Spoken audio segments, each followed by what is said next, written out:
ओम शांति। शक्तियों के जागरण की इस यात्रा में आज हम अपनी उस शक्ति को समझेंगे जो खुद से बढ़कर विश्व को भी हमने शक्तिशाली बना दिया था। आप किसी भी देवी का चित्र अपने सामने लेकर आए, माँ दुर्गा, माँ लक्ष्मी, माँ सरस्वती, माँ संतोषी, तो सभी में एक कॉमन दिखाते हैं बात। उनका हाथ हमेशा हमेशा देने के स्वरूप में दिखाते हैं, देने की स्थिति में दिखाते हैं। तो यही हमारी एक और शक्ति है, पावर ऑफ ब्लेसिंग, दुआओं की शक्ति। परमात्मा ने हमें सिखा दिया है, जब हम अपनी सारी ही शक्तियों को इमर्ज कर लेंगे जो इस यात्रा में हमने अब तक समझी है, ज्ञान की शक्ति, पवित्रता की शक्ति, प्रेम की शक्ति, स्वीकार करने की शक्ति, निर्भयता की शक्ति, जब सारी ही शक्तियों को हम इमर्ज कर लेंगे, सारी मतलब ऑल 8 पावर्स, जब इनको इमर्ज करेंगे तो हमारे अंदर डिविनिटी इमर्ज हो जाएगी। एक भी अगर कम हो गई तो वहाँ कमी होगी। कमी अहंकार के रूप में भी हो सकती है, कमी अटैचमेंट के रूप में भी हो सकती है। सो ऑल 8 पावर्स होगी, तभी वो कंप्लीट रूप ब्लेसिंग का स्वरूप बनेगा। और जब हमारा वो ब्लेस्ड स्वरूप इमर्ज हो जाएगा तो जिनसे भी हम मिलेंगे वो हमसे मिलकर ऐसा ही महसूस करेंगे जैसे उनका दुख उस क्षण के लिए ख़त्म हो गया है। ऐसा आपने महसूस किया होगा। कई लोगों से हम मिलते हैं और हमारे मन में ये भावना आती है कि आपसे मिलकर हमारा मन शांत हो गया, आपसे मिलकर हमारे जीवन में हमें क्लैरिटी मिल गई, आपने तो हमारे दुख से हमें बाहर निकाल दिया। तो वो क्या था? उन्होंने अपनी स्थिति को इतना ऊंचा उठाया था कि दूसरे भी उनके साथ अगर संपर्क में आए तो वो भी अपनी स्थिति को उस क्षण के लिए ऊंचा महसूस कर लेते हैं। तो परमात्मा ने हम बच्चों को ये सिखा दिया है और हमने सीखकर अपने कर्म में लाना भी शुरू कर दिया है कि लेने में देना नहीं है, देने में ही लेना है। देना मतलब जो हम अपने जीवन में चाहते हैं हम वो देना शुरू कर दें। सम्मान चाहते हैं तो सम्मान देना होगा हमें, क्योंकि जब हम देंगे तो पहले हम वो क्रिएट करेंगे।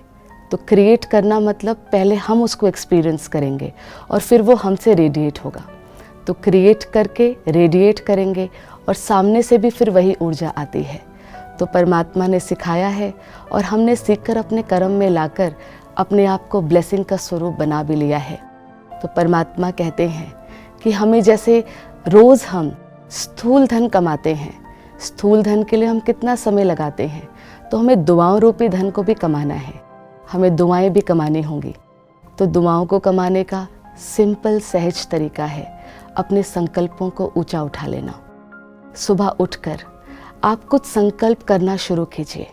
दिन की शुरुआत, मैं एक शक्तिशाली आत्मा हूँ, मेरा तन स्वस्थ है, मेरा मन शक्तिशाली है, परिवार में हर एक सुखी है, स्वस्थ है, सदा रहेगा, सफलता मेरे लिए निश्चित है, विश्व में एक बार फिर से हेवन आ गया है।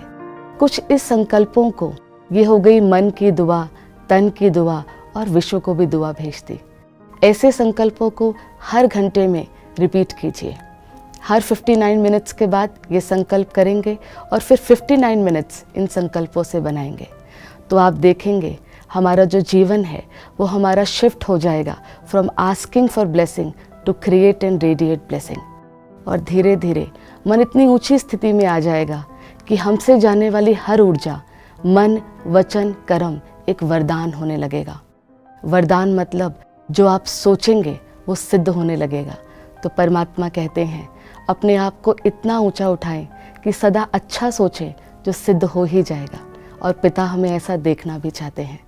तो कुछ मिनट के लिए साइलेंस में बैठकर अपनी उस ऊंची स्थिति का अभ्यास करेंगे। मन को चारों तरफ से हटाकर बाहर की ऊर्जा से शिफ्ट करके अपनी ऊंची स्थिति को देखें कि परिस्थिति में हमेशा चॉइस मेरे पास होती ही है। बस अपने मन को ऊंचा सोचना सिखाना होगा। ऊंचा मतलब दुआ, मन के लिए दुआ शांति है, तन के लिए दुआ स्वास्थ्य है, संबंधों के लिए दुआ कि हम कभी नाराज नहीं होंगे किसी से, और विश्व के लिए दुआ हर एक सुखी है, स्वस्थ है। ओम शांति।